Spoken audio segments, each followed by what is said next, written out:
वो तो गुरु होने के लायक भी नहीं है, कह रहे हैं प्रभाकर जी। ये अपनी अपनी सोच है।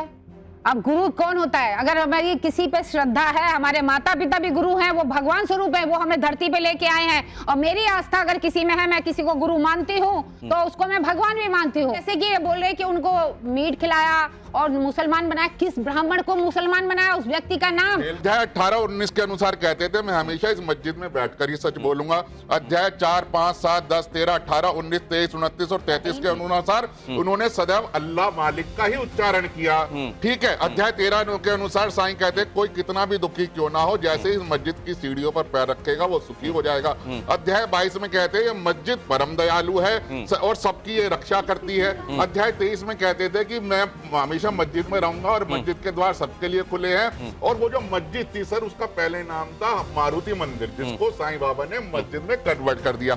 शिरडी साईं संस्थान की लिखी हुई किताब, इसमें एक लाइन लिखा दो जहां साईं बाबा ने कहा सबका मालिक एक। ठीक है, ये किताब, एक सेकंड मैम, आपकी परमिशन से ये किताब मैं ले सकता हूँ? भी नहीं है। आप ये कृष्णा जी, एक सेकंड राहुल जी, आ रहा हूं मैं आपके पास। एक ओपनिंग रिमार्क सबसे ले लेने दीजिए प्लीज। कृष्णा जी, वो तो गुरु होने के लायक भी नहीं है, कह रहे हैं प्रभाकर जी। ये अपनी अपनी सोच है। अब गुरु कौन होता है? अगर हमारी किसी पे श्रद्धा है, हमारे माता पिता भी गुरु हैं, वो भगवान स्वरूप है, वो हमें धरती पे लेके आए हैं, और मेरी आस्था अगर किसी में है, मैं किसी को गुरु मानती हूँ तो उसको मैं भगवान भी मानती हूँ। जैसे कि ये बोल रहे कि उनको मीट खिलाया और मुसलमान बनाया, किस ब्राह्मण को मुसलमान बनाया? उस व्यक्ति का नाम। और पहली बात, ये बात शंकराचार्य जी ने जब बोला था 10 साल तक सो रहे थे। मैं दूसरी बात कह रहा हूँ, मैं अजय जी से समझ लूं कि इन चीजों को प्रामाणिक मानते हुए आपने अदालत में रखा और अदालत ने भी उसको प्रामाणिक माना। सर सुनिए, पहली बात कोई ये बात आप बोलेंगे, आज शिरडी का जो मंदिर है वो कौन से ट्रस्ट के अंदर है? शिरडी साईं संस्थान से। शिरडी साईं संस्थान एक बुक पब्लिश करता है जिसका नाम है साईं सच चरित्र। ये मेरी पब्लिकेशन नहीं है, प्राइवेट पब्लिकेशन नहीं है। जो ट्रस्ट उस मंदिर की टेक केयर करता है उसी बुक का पब्लिकेशन है, और उसी बुक का पब्लिकेशन मैंने अपनी बुक में रेफरेंस दिया है। क्या ये यही बुक है जो आपके पास है? ये उसका क्रिटिक है, ये उसका क्रिटिक है। साईं का असत चरित्र जो है ये उसका किसने लिखा है? ये मैंने लिखा है। तो आप कह रहे हैं कि साईं बाबा, ऐसे ही किताबें बनती हैं। साईं बाबा का मंदिर शिरडी साईं संस्थान जो साईं सच्चरित्र मिलता है उसका काउंटर आपने इस किताब में लिखा है। ये किताब है जिसमें कहा जा रहा है कि उसी के रेफरेंस लेकर, तो ये बात जो पहले कृष्णा जी की तरफ से कही गई कि बहुत सारे साईं सच्चरित्र चल रहे हैं, किसको माना जाए? शिरडी साईं मंदिर अगर किसी एक किताब का पब्लिकेशन कर रहा है तो उसको प्रामाणिक माना जाएगा। क्या लिखा है आपने इसमें? ठीक है, अब सुनिए सर, मैं 2 बातें बोलूंगा और मुझे प्लीज आप कोऑपरेट करिएगा। पहली बात तो मैं ये बताता हूं, अध्याय सहित कैसे वो इस्लाम के प्रचारक थे और कैसे हिंदू धर्म के विरोधी थे। सिर्फ दो बात कह रहा हूं विद रेफरेंस। इस्लाम को देखिए, अध्याय 18 जो ये शिरडी साईं चरित्र निकलती है, साईं चरित्र हिमाड पंत ने लिखी थी। हिमाड पंत वो थे जो उनके जीते जी उनके ऊपर बायोग्राफी लिख रहे थे। क्या लिखा है? अध्याय 18-19 के अनुसार कहते थे, मैं हमेशा इस मस्जिद में बैठकर ही सच बोलूंगा। अध्याय 4, 5, 7, 10, 13, 18, 19, 23, 29 और 33 के अनुसार उन्होंने सदैव अल्लाह मालिक का ही उच्चारण किया। ठीक है। अध्याय 13 के अनुसार साईं कहते कोई कितना भी दुखी क्यों ना हो, जैसे इस मस्जिद की सीढ़ियों पर पैर रखेगा वो सुखी हो जाएगा। अध्याय 22 में कहते हैं ये मस्जिद परम दयालु है और सबकी ये रक्षा करती है। अध्याय 23 में कहते थे कि मैं हमेशा मस्जिद में रहूंगा और मस्जिद के द्वार सबके लिए खुले हैं। और वो जो मस्जिद थी सर, उसका पहले नाम था मारुति मंदिर, जिसको साईं बाबा ने मस्जिद में कन्वर्ट कर दिया। अब दूसरा सर, एक सेकंड मैं आपको यहाँ रोक रहा हूँ क्योंकि ये बहुत मोटी बुक है, आप इस पे जाएंगे तो पूरा कार्यक्रम मैं एक बात प्लीज आप ये बताइए, जो कहा जा रहा है कि अचानक ये रात में किसको सपना आया कि कल जाके मंदिरों से मूर्ति हटा दें? सर ये कब से कर रहे हैं आप? ये 15 साल से कर रहे हैं। तो फिर आज अचानक लोगों को इसकी सर हम 15 साल से कर रहे हैं। नहीं आप कर रहे हैं, लेकिन मूर्तियां जहां स्थापित हो चुकी थी सर, वहां से हटाए जाने का काम इधर क्यों देख रहे हैं? नहीं इधर नहीं देख रहे सर, ये ऑल ओवर इंडिया में चल रहा है। कोई साइलेंटली कर रहा है, कोई ऑल ओवर इंडिया में चल रहा है, कोई साइलेंटली कर रहा है, कोई मुकर कर रहा है। अब मैं जरा रितु जी के पास 10 सेकंड से अगर मुझे दे दो, मर्सी से मैं कह रहा हूं, सिर्फ 10 सेकंड, मेरा काउंटर पूरा हो जाएगा। पहली चीज तो ये मैंने बता दिया आपको कि कैसे वो इस्लाम के प्रचारक थे। अब हिंदू धर्म के विरोधी कैसे थे, मैं 10 सेकंड से ज्यादा नहीं लूंगा। बोलिए हो गया टाइम शुरू। ठीक है।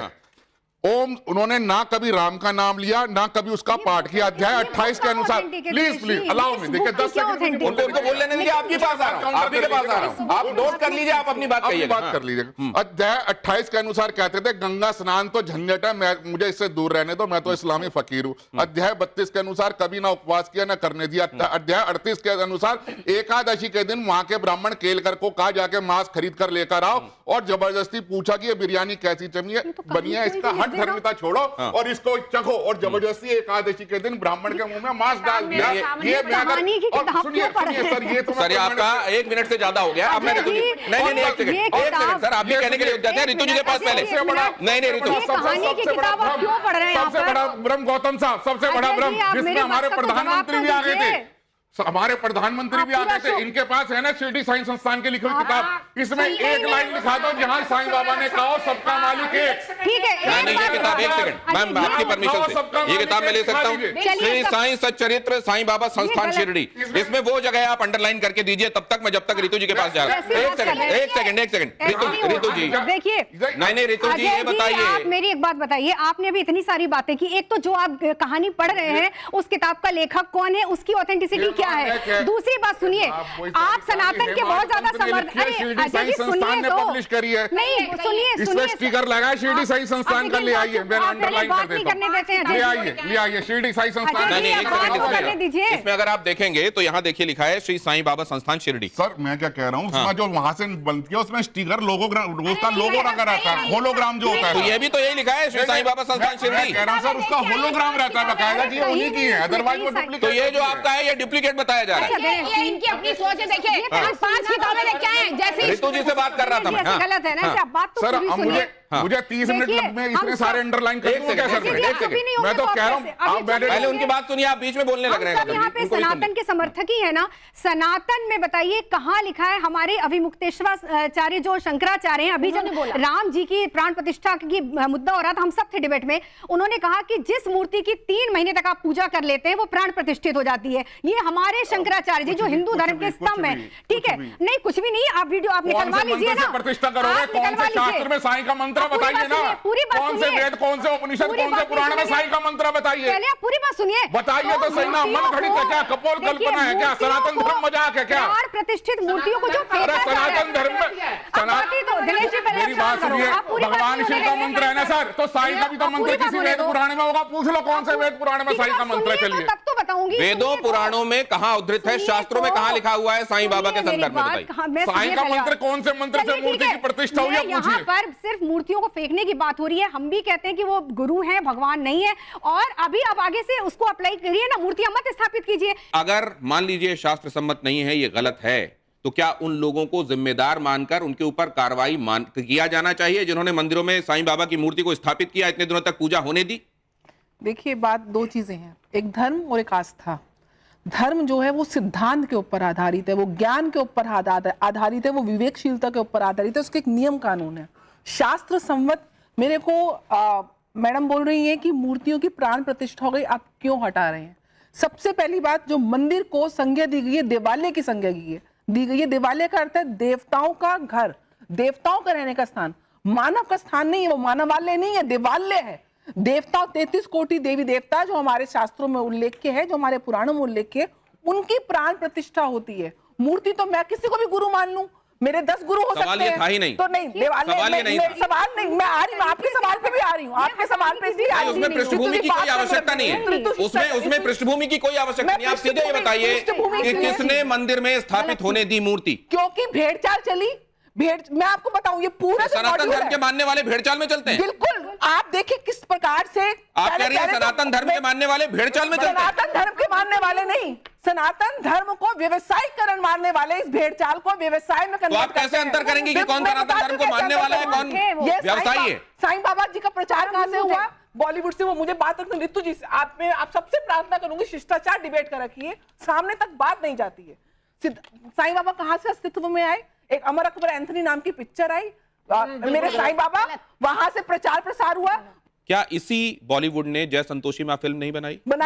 क्या इसी नहीं क्या इसी बॉलीवुड ने रामायण के संदर्भ में चीजें नहीं दिखाई? मैं सही को कंडेम थोड़ी ना कर रही। नहीं, तो इसमें आपने गलत कैसे पहचाना कि एक मानव को आपने देवता तुल्य बना के देवता देवालय में बिठा दिया और उसके बाद उसका इतना प्रचार किया? मैंने कुछ एक सवाल, वो लोग जो साईं बाबा के समर्थन में ये कह रहे हैं कि या तो उन्हें ईश्वरीय अंश माना जाए या उनको गुरु माना जाए, और अगर मंदिरों में स्थापित हैं, आस्था का विषय है, तो इस पर विवाद नहीं होना चाहिए, उनसे भी कुछ सवाल करूंगा। और उनसे भी जो कह रहे हैं कि चांद मियां डिस्गाइज के तौर पर अपने आप को साईं बाबा बना लेते हैं, उसके बाद उनकी पूजा आरती होने लगती है, जो हमेशा ये कहते रहे कि ये मस्जिद है, मस्जिद में मैं रहता हूं, जिनका पूरा मतावलंबन ही अलग था, वो सनातन के पैरामीटर में फिट कैसे होते हैं। पहले जरा वो जो सनातन के इस हिसाब से पैरोकार हैं और साईं बाबा के विरोधी, उनसे बात करना चाहता हूं। कुछ एक चीजें मैं आपको दिखा रहा हूं, हां या ना में आपसे जवाब चाहूंगा।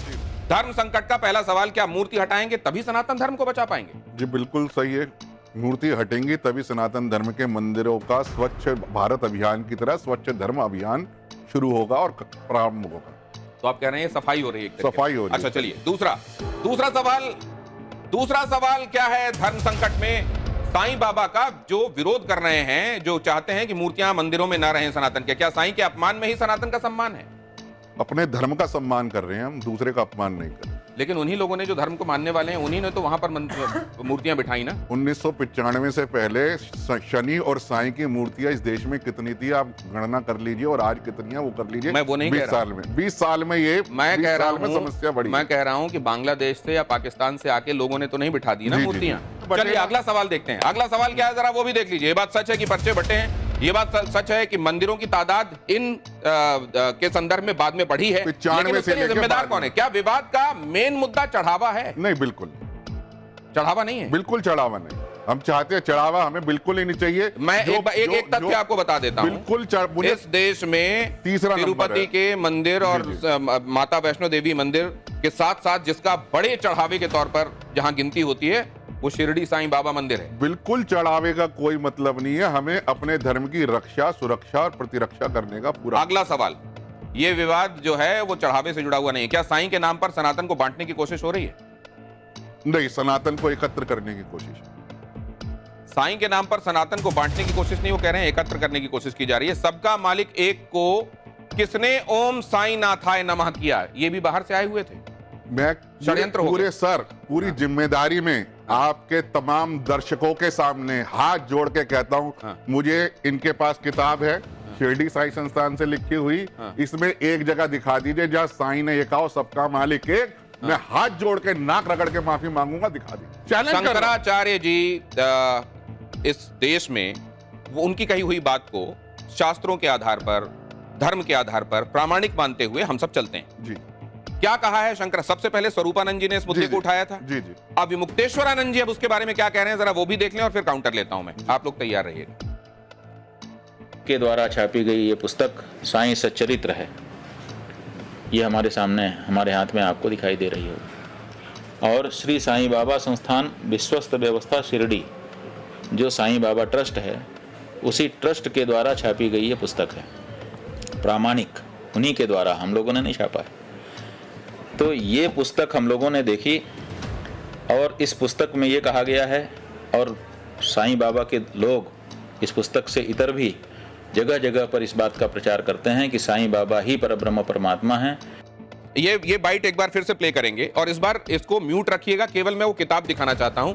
उस किताब में जिस होलोग्राम का जिक्र अभी गौतम जी कर रहे थे, उस किताब में वो होलोग्राम भी दिखाई दे रहा है। शिरडी साईं बाबा जो ट्रस्ट है वहां से, ये देखिए जरा, इसकी तरफ मैंने इशारा भी किया था। इसमें आपको ये जो गोला दिखाई दे रहा है, ये वो होलोग्राम है जो प्रामाणिक करता है, असल में इस बात की प्रामाणिकता के लिए है कि ये किताब है जिसको विश्वसनीय माना जाना चाहिए, प्रामाणिक माना जाना चाहिए। और इसमें जो लिखा हुआ है उसका उदाहरण दिया जा रहा है। उसी बात को अजय गौतम जी भी कह रहे हैं। अब जरा मैं आपको बुलाना चाहूंगा, इधर आ जाइए प्लीज। अजय जी आप अपनी जगह पर चलिए। अब मैं आ रहा हूं, आपके पास आ रहा हूं। अभी प्रोग्राम समाप्त नहीं हो रहा, अपनी बात कहिएगा।